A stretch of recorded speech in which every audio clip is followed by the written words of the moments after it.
Arkadaşlar bu güzel kedilerimizle karnı doyurduk. Maşallah.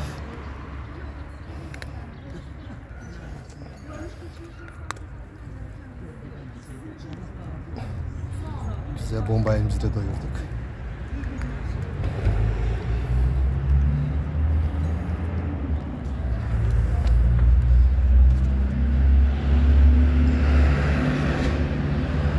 Arkadaşlar yol kenarı olduğu için biraz araba sesleri çok gelebilir. Kusurumuza bakmayın. Maalesef buna bir çözüm bulamıyorum.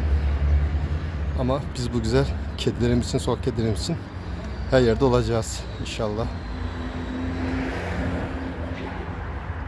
Görüşürüz. Kendinize iyi bakın.